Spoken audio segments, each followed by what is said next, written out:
संध्या का समय था। डॉक्टर चड्ढा गोल्फ खेलने के लिए तैयार हो रहे थे। मोटर द्वार के सामने खड़ी थी कि दो कहार एक डोली लिए आते दिखाई दिए। डोली के पीछे एक बूढ़ा लाठी टेकता चला आता था। डोली औषधालय के सामने आकर रुक गई। बूढ़े ने धीरे धीरे आकर द्वार पर पड़ी हुई चिक से झांका। चिक यानी पर्दा। ऐसी साफ सुथरी जमीन पर पैर रखते हुए भय हो रहा था कि कोई घुड़प न बैठे। डॉक्टर साहब को खड़े देखकर भी उसे कुछ कहने का साहस न हुआ। डॉक्टर साहब ने चिक के अंदर से गरज कर कहा, कौन है, क्या चाहता है? बूढ़े ने हाथ जोड़कर कहा, हुजूर बड़ा गरीब आदमी हूं, मेरा लड़का कई दिन से। डॉक्टर साहब ने सिगार जलाकर कहा, कल सवेरे आओ, कल सवेरे, हम इस वक्त मरीजों को नहीं देखते। बूढ़े ने घुटने टेक कर जमीन पर सिर रख दिया और बोला, दुहाई है सरकार की, लड़का मर जाएगा, हुजूर 4 दिन से आंखें नहीं। डॉक्टर चड्ढा ने कलाई पर नजर डाली। केवल 10 मिनट समय और बाकी था। गोल्फ स्टिक खूंटी से उतारते हुए बोले, कल सवेरे आओ, कल सवेरे, ये हमारे खेलने का समय है। बूढ़े ने पगड़ी उतारकर चौखट पर रख दी और रोकर बोला, हुजूर एक निगाह देख लें, बस एक निगाह, लड़का हाथ से चला जाएगा हुजूर। 7 लड़कों में यही एक बच रहा है हुजूर, हम दोनों आदमी रो रो कर मर जाएंगे सरकार, आपकी बढ़ती हुई दीनबंधु। ऐसे उजट देहाती यहाँ प्रायः रोज आया करते थे। डॉक्टर साहब उनके स्वभाव से खूब परिचित थे। कोई कितना ही कुछ कहे पर वे अपनी ही रट लगाते जाएंगे, किसी की सुनेंगे नहीं। धीरे से चिक उठाई और बाहर निकलकर मोटर की तरफ चले। बूढ़ा यह कहता हुआ उनके पीछे दौड़ा, सरकार बड़ा धर्म होगा, हुजूर दया कीजिए, बड़ा दीन दुखी हूँ, संसार में कोई और है नहीं बाबूजी। मगर डॉक्टर साहब ने उसकी ओर मुंह फेर कर देखा तक नहीं। मोटर पर बैठकर बोले, कल सवेरे आना। मोटर चली गई। बूढ़ा कई मिनट तक मूर्ति की भांति निश्चल खड़ा रहा। संसार में ऐसे मनुष्य भी होते हैं जो अपने आमोद प्रमोद के आगे किसी की जान की भी परवाह नहीं करते। शायद इसका उसे अब भी विश्वास न आता था। सभ्य संसार इतना निर्मम, इतना कठोर है, इसका ऐसा मर्म भेदी अनुभव अब तक न हुआ था। वो उन पुराने जमाने के जीवों में था जो लगी हुई आग को बुझाने, मुर्दे को कंधा देने, किसी के छप्पर को उठाने और किसी कलह को शांत करने के लिए सदैव तैयार रहते थे। जब तक बूढ़े को मोटर दिखाई दी, वो खड़ा टकटकी लगाए उस ओर ताकता रहा। शायद उसे अब भी डॉक्टर साहब के लौट आने की आशा थी। फिर उसने कहारों से डोली उठाने को कहा। डोली जिधर से आई थी उधर ही चली गई। चारों ओर से निराश होकर वो डॉक्टर चड्ढा के पास आया था। इनकी बड़ी तारीफ सुनी थी। यहां से निराश होकर फिर वो किसी दूसरे डॉक्टर के पास न गया, किस्मत ढूंढ ली। उसी रात उसका हंसता खेलता 7 साल का बालक अपनी बाल लीला समाप्त करके इस संसार से सिधार गया। बूढ़े माँ बाप के जीवन का यही एक आधार था, इसी का मुंह देखकर जीते थे। इस दीपक के बुझते ही जीवन की अंधेरी रात भाए भाए करने लगी। बुढ़ापे की विशाल ममता टूटे हुए हृदय से निकलकर अंधकार आर्त स्वर में रोने लगी।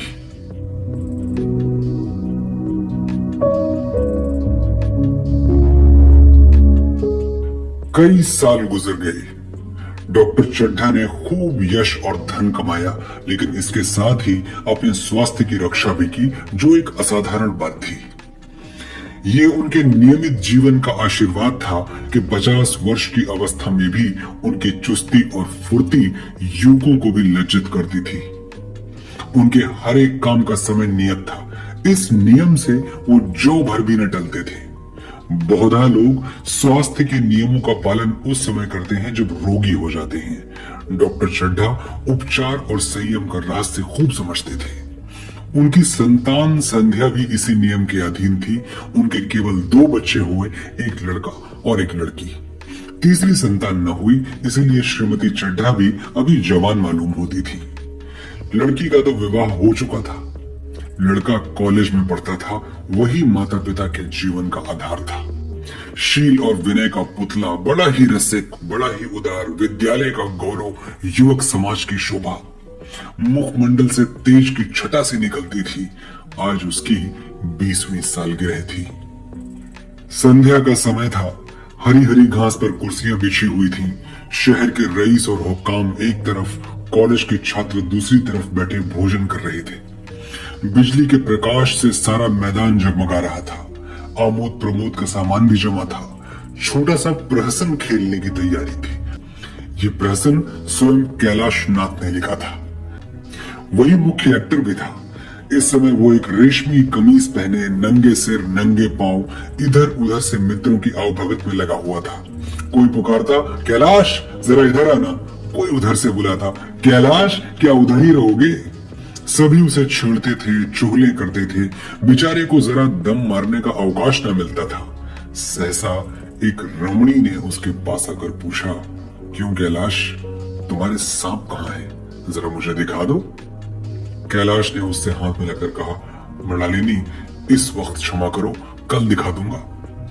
मृणालिनी ने आग्रह किया, जी नहीं, तुम्हें दिखाना पड़ेगा। मैं आज नहीं मानने की, तुम रोज कल करते हो। मृणालिनी और कैलाश दोनों सहपाठी थे और एक दूसरे के प्रेम में पगे हुए थे। कैलाश को सांपों के पालने, खिलाने और नचाने का शौक था। तरह तरह के सांप पाल रखे थे। उनके स्वभाव और चरित्र की परीक्षा करता रहता था। थोड़े दिन हुए उसने विद्यालय में सांपों पर एक मार्के का व्याख्यान दिया था। सांपों को नचाकर दिखाया भी था। पुराने शास्त्र के बड़े बड़े पंडित भी यह व्याख्यान सुनकर दंग रह गए थे। यह विद्या उसने एक बड़े सपेरे से सीखी थी। सांपों की जड़ी बूटियां जमा करने का उसे मरज था। इतना पता भर मिल जाए कि किसी व्यक्ति के पास कोई अच्छी जड़ी है, फिर उसे चैन न आता था, उसे लेकर ही छोड़ता था। यही व्यसन था। इस पर हजारों रुपए फूंक चुका था। मृणालिनी कई बार आ चुकी थी, पर कभी सांपों को देखने के लिए इतनी उत्सुक न हुई थी। कह नहीं सकते आज उसकी उत्सुकता सचमुच जाग गई थी या वो कैलाश पर अपने अधिकार का प्रदर्शन करना चाहती थी, पर उसका आग्रह बेमौका था। उस कोठरी में कितनी भीड़ लग जाएगी, भीड़ को देखकर सांप कितना चौंकेंगे और रात के समय उन्हें छेड़ा जाना कितना बुरा लगेगा, इन बातों का उसे जरा भी ध्यान न आया। कैलाश ने कहा, नहीं, कल जरूर दिखा दूंगा। इस वक्त अच्छी तरह दिखा भी तो न सकूंगा, कमरे में तिल रखने को भी जगह न मिलेगी। एक महाशय ने छेड़ कर कहा, दिखा क्यों नहीं देते? जरा सी बात के लिए इतना टाल मटोल कर रहे हो। मिस गोविंद, हरगिज न मानना, देखें कैसे नहीं दिखाते। दूसरे महाशय ने और रद्दा चढ़ाया, मिस गोविंद इतनी सीधी और भोली हैं, तभी आप इतना मिजाज करते हैं। दूसरी सुंदरी होती तो इसी बात पर बिगड़ खड़ी होती। तीसरे साहब ने मजाक उड़ाया, अजी बोलना छोड़ देती, भला कोई बात है? इस पर आपका दावा है कि मृणालिनी के लिए जान हाजिर है। मृणालिनी ने देखा कि ये शोधे उसे रंग पर चढ़ा रहे हैं, तो बोली, आप लोग मेरी वकालत न करें, मैं खुद अपनी वकालत कर लूंगी। मैं इस वक्त सांपों का तमाशा नहीं देखना चाहती, चलो छुट्टी हुई। इस पर मित्रों ने ठट्टा लगाया। एक साहब बोले, देखना तो आप सब कुछ चाहें, पर दिखाए भी तो। कैलाश को मृणालिनी की झेपी हुई सूरत को देखकर मालूम हुआ कि इस वक्त उसका इनकार वास्तव में उसे बुरा लगा है। जो ही प्रीति भोज समाप्त हुआ और गाना शुरू हुआ, उसने मृणालिनी और अन्य मित्रों को सांपों के दरबे के सामने ले जाकर महुअर बजाना शुरू कर दिया। फिर एक एक खाना खोलकर एक एक सांप को निकालने लगा। वाह, क्या कमाल था! ऐसा जान पड़ता था कि वह कीड़े उसकी एक एक बात, उसके मन का एक एक भाव समझते हैं। किसी को उठा लिया, किसी को गर्दन में डाल लिया, किसी को हाथ में लपेट लिया। मृणालिनी बार बार मना करती कि इन्हें गर्दन में न डालो, दूर से ही दिखा दो, बस जरा नचा दो। कैलाश की गर्दन में सांपों को लिपटते देखकर उसकी जान निकली जाती थी। पछता रही थी कि मैंने व्यर्थ ही इनसे सांप दिखाने को कहा, मगर कैलाश एक न सुनता था। प्रेमिका के सम्मुख अपने सर्व कला प्रदर्शन का ऐसा अवसर पाकर वो कब चूक था। एक मित्र ने टीका की, दांत तोड़ डाले होंगे। कैलाश हंसकर बोला, दांत तोड़ डालना मदारियों का काम है, किसी के दांत नहीं तोड़े गए, कहीं तो दिखा दूं। कहकर उसने एक काले सांप को पकड़ लिया और बोला, मेरे पास इससे बड़ा और जहरीला सांप दूसरा नहीं है। अगर किसी को काट ले तो आदमी आनंद फानंद में मर जाए, लहर भी ना आए। इसके कांटे का मंत्र नहीं है, इसके दांत दिखा दूं? मृणालिनी ने उसका हाथ पकड़कर कहा, नहीं नहीं कैलाश, ईश्वर के लिए इसको छोड़ दो, तुम्हारे पैरों पड़ती हूँ। इस पर एक दूसरे मित्र बोले, मुझे तो विश्वास नहीं आता, लेकिन तुम कहते हो तो मान लूंगा। कैलाश ने सांप की गर्दन पकड़कर कहा, नहीं साहब, आप आंखों से देखकर मानिए, दांत तोड़कर वश में किया तो क्या किया। सांप बड़ा समझदार होता है, अगर उसे विश्वास हो जाए कि इस आदमी से मुझे कोई हानि न पहुंचेगी तो वो उसे हरगिज न काटेगा। मृणालिनी ने जब देखा कि कैलाश पर इस वक्त भूत सवार है तो उसने ये तमाशा न करने के विचार से कहा, अच्छा भाई अब यहाँ से चलो, देखो गाना शुरू हो गया है, आज मैं भी कोई चीज सुनाऊंगी। ये कहते हुए उसने कैलाश का कंधा पकड़कर चलने का इशारा किया और कमरे से निकल गई। मगर कैलाश विरोधियों का शंका समाधान करके ही दम लेना चाहता था। उसने सांप की गर्दन पकड़कर जोर से दबाई, इतनी जोर से दबाई कि उसका मुंह लाल हो गया, देह की सारी नसें तन गई। सांप ने अब तक उसके हाथों ऐसा व्यवहार न देखा था। उसकी समझ में न आता था कि ये मुझसे क्या चाहते हैं। उसे शायद भ्रम हुआ कि मुझे मार डालना चाहते हैं, अतएव वो आत्मरक्षा के लिए तैयार हो गया। कैलाश ने उसकी गर्दन खूब दबाकर मुंह खोल दिया और उसके जहरीले दांत दिखाते हुए बोला, जिन सज्जनों को शक हो आकर देख ले। आया विश्वास या अब भी कुछ शक है? मित्रों ने आकर उसके दांत देखे और चकित हो गए। प्रत्यक्ष प्रमाण के सामने संदेह को स्थान कहा।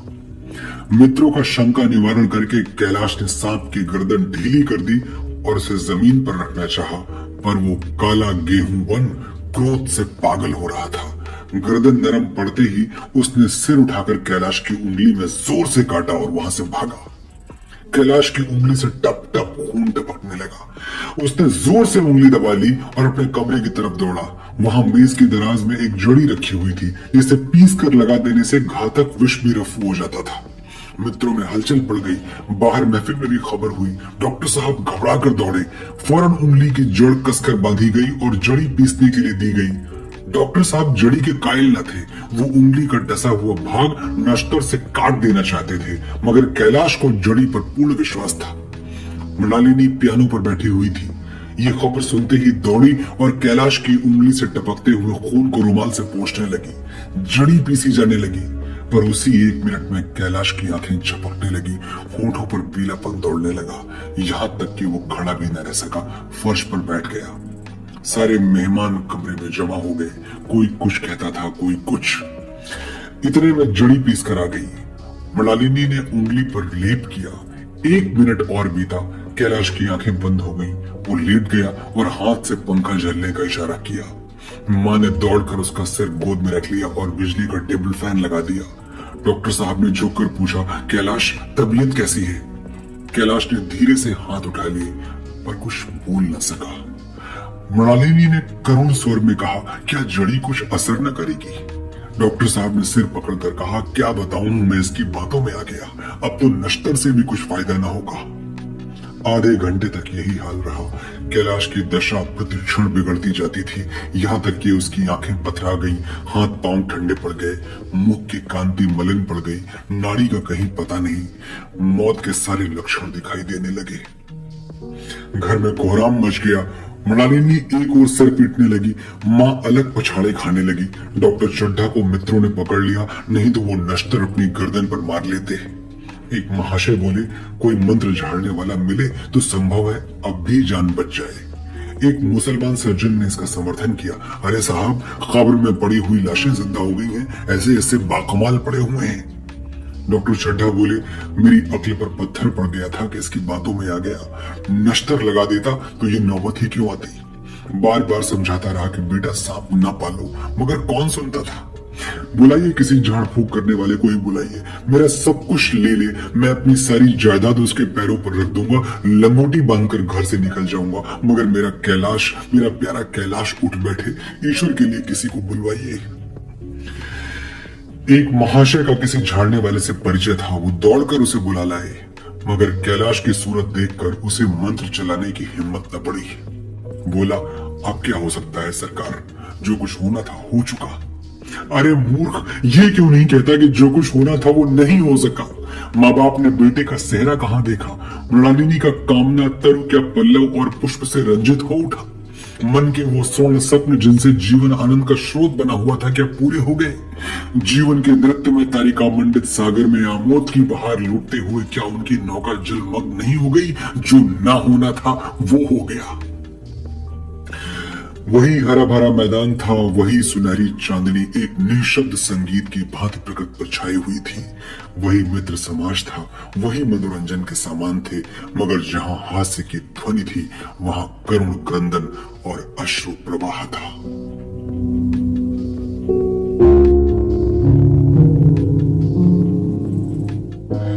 शहर से कई मील दूर एक छोटे से घर में एक बूढ़ा और बुढ़िया अंगीठी के सामने बैठे जाड़े की रात काट रहे थे। बूढ़ा नारियल पीता था और बीच बीच में खांसता था। बुढ़िया दोनों घुटनियों में सिर डाले आग की ओर ताक रही थी। एक मिट्टी के तेल की कुप्पी ताक पर जल रही थी। घर में न चारपाई थी न बिछौना। एक किनारे थोड़ी सी पुआल पड़ी हुई थी। इसी कोठरी में एक चूल्हा था। बुढ़िया दिन भर उपले और सूखी लकड़ियां बटोरती थी। बूढ़ा रस्सी बटकर बाजार में बेच आता था। यही उनकी आजीविका थी। उन्हें न किसी ने रोते देखा न हंसते। उनका सारा समय जीवित रहने में कट जाता था। मौत द्वार पर खड़ी थी, रोने या हंसने की कहां फुर्सत। बुढ़िया ने पूछा, कल के लिए सन तो है नहीं, काम क्या करोगे? जाकर झगड़ू साह से 10 सेर सन उधार लाऊंगा। उसके पहले के पैसे तो दिए नहीं, और उधार कैसे देगा? ना देगा ना सही, घास तो कहीं नहीं गई। दोपहर तक क्या 2 आने की भी ना काटूंगा। इतने में एक आदमी ने द्वार पर आवाज दी, भगत भगत, क्या सो गए? जरा किवाड़ खोलो। भगत ने उठकर किवाड़ खोल दिए। एक आदमी ने अंदर आकर कहा, कुछ सुना? डॉक्टर चड्ढा बाबू के लड़के को सांप ने काट लिया। भगत ने चौंक कर कहा, चड्ढा बाबू के लड़के को? वही चड्ढा बाबू है ना जो छावनी में बंगले में रहते हैं? हाँ हाँ वही। शहर में हल्ला मचा हुआ है, जाते हो तो जाओ, आदमी बन जाओगे। बूढ़े ने कठोर भाव से सिर हिलाकर कहा, मैं नहीं जाता, मेरी बला जाए। वही चड्ढा है, खूब जानता हूँ। भैया लेकर उन्हीं के पास गया था। खेलने जा रहे थे, पैरों पर गिर पड़ा कि एक नजर देख लीजिए, मगर सीधे मुंह से बात तक न की। भगवान बैठे सुन रहे थे। अब जान पड़ेगा कि बेटे का गम कैसा होता है। कई लड़के हैं। नहीं जी, यही तो एक लड़का था। सुना है सबने जवाब दे दिया है। भगवान बड़ा कारसाज है। उस वक्त मेरी आंखों से आंसू निकल पड़े थे, पर उन्हें तनिक भी दया न आई थी। मैं तो उनके द्वार पर होता तो भी बात ना पूछता। तो ना जाओगे? हमने जो सुना था सो कह दिया। अच्छा किया, अच्छा किया। कलेजा ठंडा हो गया, आंखें ठंडी हो गई, लड़का भी ठंडा हो गया होगा। तुम जाओ, आज चैन की नींद सोऊंगा। बुढ़िया से बोला, जरा तंबाकू ले ले, एक चिलम और पीऊंगा। अब मालूम होगा लाला को, सारी साहबी निकल जाएगी। हमारा क्या बिगड़ा? लड़के के मर जाने से कुछ राज तो नहीं चला गया। जहाँ 6 बच्चे गए थे वहां एक और चला गया। तुम्हारा तो राज सूना हो जाएगा। उसी के वास्ते सबका गला दबा दबा कर जोड़ा था ना। अब क्या करोगे? एक बार देखने जाऊंगा, पर कुछ दिन बाद मिजाज का हाल पूछूंगा। आदमी चला गया। भगत ने किवाड़ बंद कर लिए। तब चिलम पर तंबाकू रखकर पीने लगा। बुढ़िया ने कहा, इतनी रात गए जाड़े पाले में कौन जाएगा? अरे दोपहर ही होता तो मैं न जाता।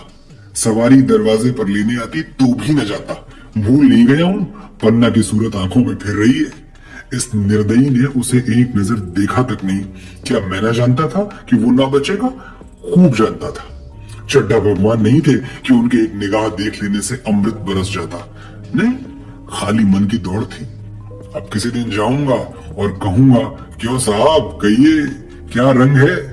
दुनिया बुरा कहेगी, कहे कोई परवाह नहीं। छोटे आदमियों में तो सब ऐब ही ऐब है, बड़ों में तो कोई ऐब होता नहीं, सब देवता होते हैं। भगत के लिए यह जीवन में पहला अवसर था कि ऐसा समाचार पाकर वो घर बैठा रह गया हो।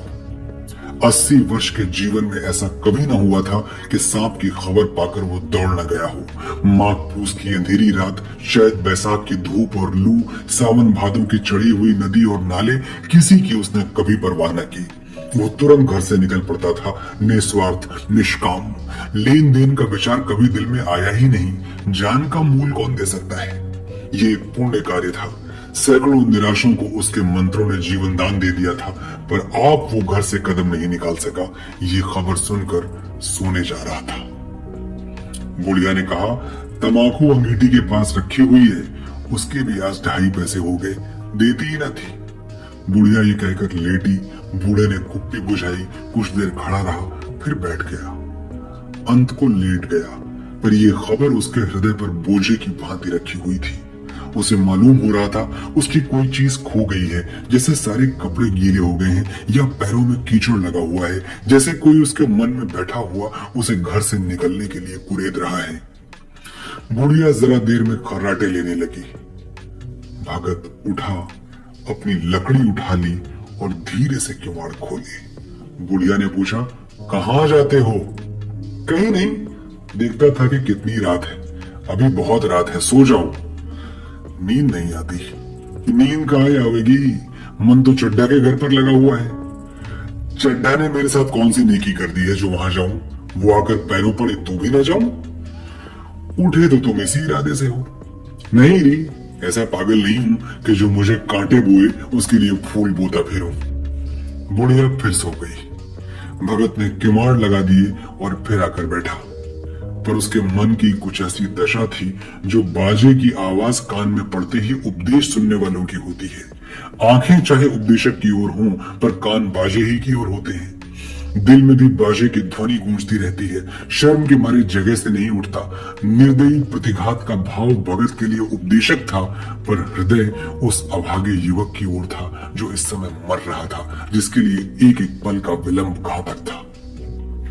उसने फिर किवाड़ खोले, इतने धीरे से कि बुढ़िया को खबर भी न हुई। बाहर निकल आया। उसी वक्त गांव का चौकीदार गश्त लगा रहा था। बोला, कैसे उठे भगत? आज तो बड़ी सर्दी है, कहीं जा रहे हो क्या? भगत ने कहा, नहीं जी, जाऊंगा कहाँ, देखता था अभी कितनी रात है। भला कितने बजे होंगे? चौकीदार बोला, 1 बजा होगा, और क्या। अभी थाने से आ रहा था तो डॉक्टर चड्ढा बाबू के बंगले पर बड़ी भीड़ लगी हुई थी। उनके लड़के का हाल तो तुमने सुना होगा, कीड़े ने छू लिया है, चाहे मर भी गया हो। तुम चले जाओ तो शायद बच जाए। सुना है 10,000 तक देने को तैयार हैं। भगत, मैं तो न जाऊं चाहे वो 10 लाख भी दे। मुझे 10,000 या 10 लाख लेकर करना क्या है? कल मर जाऊंगा, फिर कौन भोगने वाला बैठा हुआ है? चौकीदार चला गया। भगत ने आगे पैर बढ़ाया। जैसे नशे में आदमी की देह अपने काबू में नहीं रहती, पैर कहीं रखता है, पड़ता कहीं है, कहता कुछ है, जुबान से निकलता कुछ है, वही हाल इस समय भगत का था। मन में प्रतिकार था, पर कर्म मन के अधीन न था। जिसने कभी तलवार नहीं चलाई, वो इरादा करने पर भी तलवार नहीं चला सकता। उसके हाथ कांपते हैं, उठते ही नहीं। भगत लाठी खट खट करता लपका चला जाता था। चेतना रोकती थी, पर उपचेतना ठेलती थी। सेवक स्वामी पर हावी था। आधी राह निकल जाने के बाद सहसा भगत रुक गया। हिंसा ने क्रिया पर विजय पाई। मैं यूं ही इतनी दूर चला आया, इस जाड़े पाले में मरने की मुझे क्या पड़ी थी? आराम से सोया क्यों नहीं? नींद ना आती ना सही, 2-4 भजन ही गाता। व्यर्थ इतनी दूर दौड़ाया। चड्ढा का लड़का रहे या मरे मेरी बला से। मेरे साथ उन्होंने ऐसा कौन सा सलूक किया था कि मैं उनके लिए मरूं? दुनिया में हजारों मरते हैं, हजारों जीते हैं, मुझे किसी के मरने जीने से क्या मतलब? मगर उपचेतन ने अब एक दूसरा रूप धारण कर लिया, जो हिंसा से बहुत कुछ मिलता जुलता था। वो झाड़ फूंक करने नहीं जा रहा, वो देखेगा कि लोग क्या कर रहे हैं। डॉक्टर साहब को रोना पीटना देखेगा, किस तरह सिर पीटते हैं, किस तरह पछाड़े खाते हैं। वह लोग तो विद्वान होते हैं, सब्र कर जाते होंगे। हिंसा भाव को यूं धीरज देता हुआ वो आगे बढ़ा। इतने में 2 आदमी आते दिखाई दिए। दोनों बातें करते चले आ रहे थे। चड्ढा बाबू का घर उजड़ गया, वही तो एक लड़का था। भगत के कान में ये आवाज पड़ी, उसकी चाल और भी तेज हो गई। थकान के मारे पांव न उठते थे। शिरोभाग इतना बढ़ा जाता था मानो अब मुंह के बल गिर पड़ेगा। इस तरह वो कोई 10 मिनट चला होगा कि डॉक्टर साहब को बंगला नजर आया। बिजली की बत्तियां जल रही थी, मगर सन्नाटा छाया हुआ था। रोने पीटने की आवाज भी न आती थी। भगत का कलेजा धक धक धक धक करने लगा। कहीं मुझे बहुत देर तो नहीं हो गई? वो दौड़ने लगा। अपनी उम्र में वो इतना तेज कभी न दौड़ा था। बस यही मालूम होता था मानो उसके पीछे मौत दौड़ी आ रही है।